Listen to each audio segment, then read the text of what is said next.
Namaste. My name is Neelima. Welcome to Reflections Along the Way podcast, where you will be listening to reflections from learnings and experiences along my life's journey.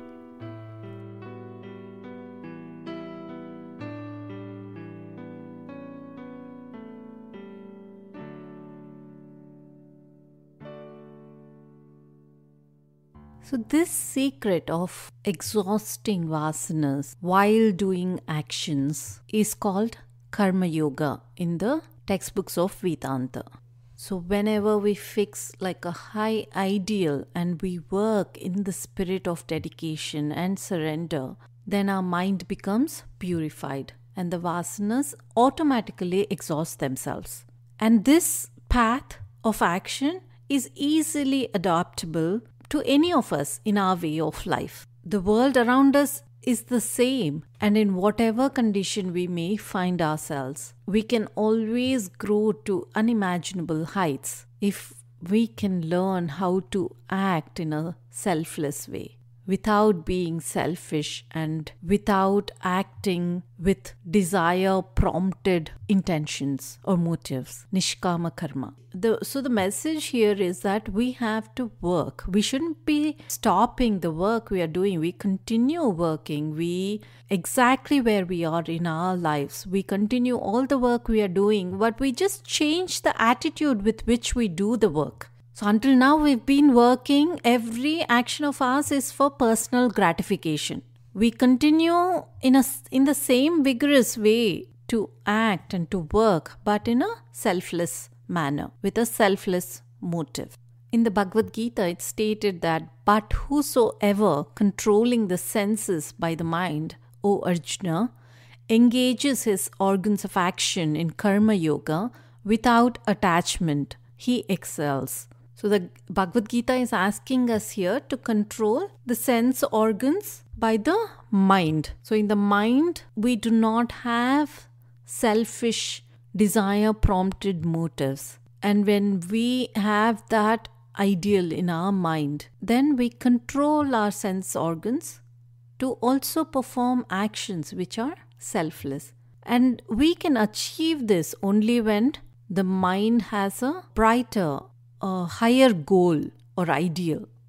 Even if we practice for a little bit to control the mind, to think selflessly and all, sometimes we may not succeed because we are trying to put like a thin sheet of paper with a river flowing with full force. It'll be flooding. It'll just blow through the paper, right? We have learned a little bit to control the sense organs and to conserve energy, but unless this energy is given a higher ideal, a profitable field of activity, it's sure to flood the inner world. It'll disturb the equilibrium or the balance of our personality. So the second half of Gita advises us to direct our energies wisely in appropriate fields of activity. So the main idea is to act without attachment, without egocentric desires. And how do we do that? Is by setting a higher ideal for ourselves and by acting in a dedicated and with a sense of surrender.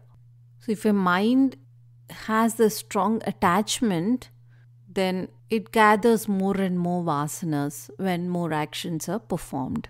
So the Gita advises us to act without attachment so that instead of gathering these new impressions, we act and in the same time exhaust all our vasanas that we have accumulated for years and years. So most of us, when we perform various activities, we are searching for satisfaction and deeper contentment, right? And that is what drives us to perform actions. We think that earning this much amount of money, having a huge house will give us that satisfaction and contentment. But when we do get there, then we realize that they only last for a short while, and then we are searching for a new a goal that will give us that satisfaction, right? In contrast, when we dedicate ourselves to doing selfless work, then our mind it gains this inner poise and deep, satisfying calm.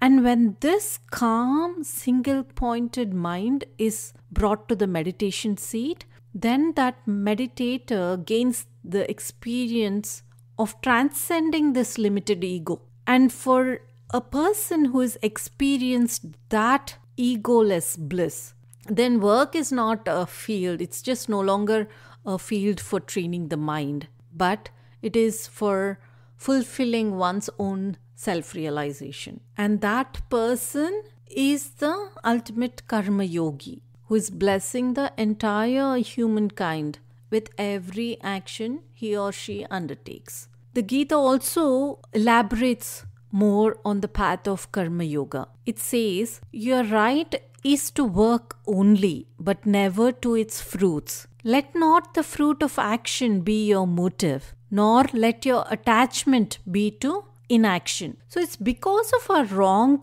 thinking in our life that we face all these issues in life. All failures in our lives can be directly traced to poor mental balance, mental equanimity that has been created by expected fears of possible failure. Before we do something we are clouded by this, oh my God, what if I fail? And we kind of don't even act in a certain way because of that fear. And many of us, we fear taking up any great activities then because of this burden of fear and because of the expectations we've set for ourselves. And we don't want to feel like a failure. Even some people who take up these challenging endeavors, at some point they start becoming nervous. There are very, very few people who proceed fearlessly. So Swamiji gives a couple of examples here to illustrate this point.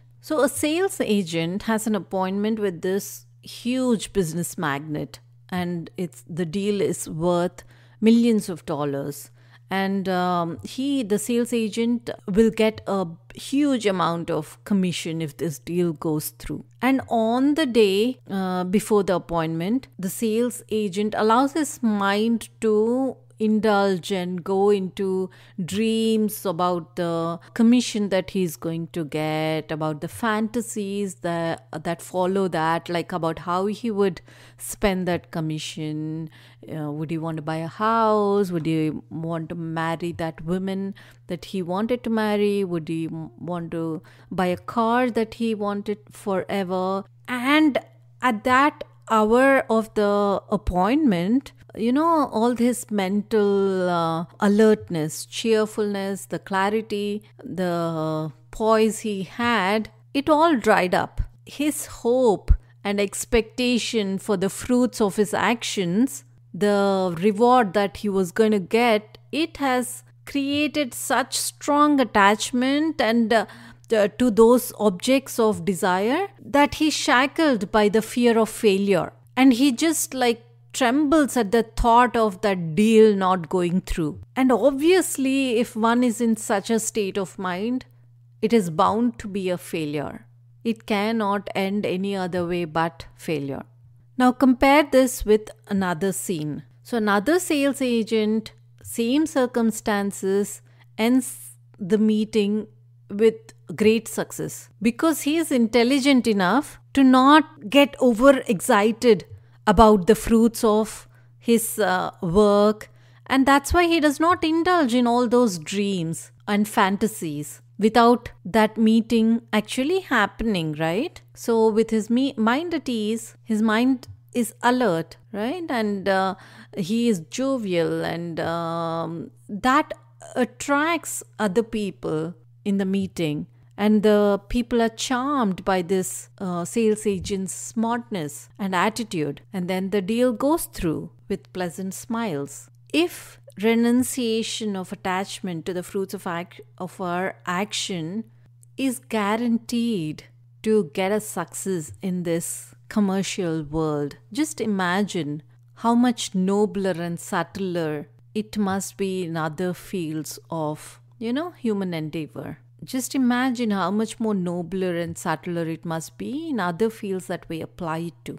So, when we are acting, let us reject the fruits of our actions. Let's not waste our energy in worrying about unborn future which has not happened yet. So the Bhagavad Gita teaches us to avoid wasting this mental energy and to work with our best abilities dedicated to our efforts to a noble cause. This is the secret prescription for work of high inspiration.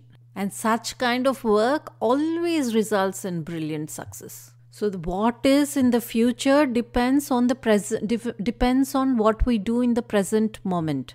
So what is harvested tomorrow depends on our plowing and sowing today. But if we are fearful of all the possible dangers for the harvest, then the farmer won't even plow sufficiently or do everything that he needs to do at the right time for him to get a good harvest. So remember always that the past is gone, the past is dead, and the future is not yet born. And if we become inefficient in the present moment, which we will become if we keep on thinking about the past, which is already dead, or we are fantasizing or fearful of the future, which has not yet happened. So there's no hope of great future if we do not become efficient in the present. And it's interesting when we dissect the phrase fruits of action, we realize that the result of action, when we understand it properly, it's not different from the action itself. Whenever we do an action, it ends with a reaction, right? And that reaction is simply the action of the present. And that is defined in terms of a future moment. So therefore, if we worry about the results of our actions, then we escape the present and we try to live in a future that's not there, that's not yet born. So the stanza from the Gita gives us 3 things that we need to pay attention to. One is we need to be concerned with the action itself, with what we are doing, with what action we are to do. We are not to be concerned with the results of our action. We are not to have an intention of fulfilling some selfish desire for any given action. And don't think that the above 2 things mean that we should just sit back and do nothing. So in short, what Karma Yoga does is it allows us to free up all our mental preoccupations, and through work it allows us to live in that joyful self-forgetfulness. Then the work becomes its own reward. With such a mental attitude, we can face all of life's challenges and still remain at peace. And the byproduct of this is that we are released from our vasana bondages. Thank you for listening to today's reflections. If you'd like to connect with me, please visit bluishmuse.com. Until next time, namaste.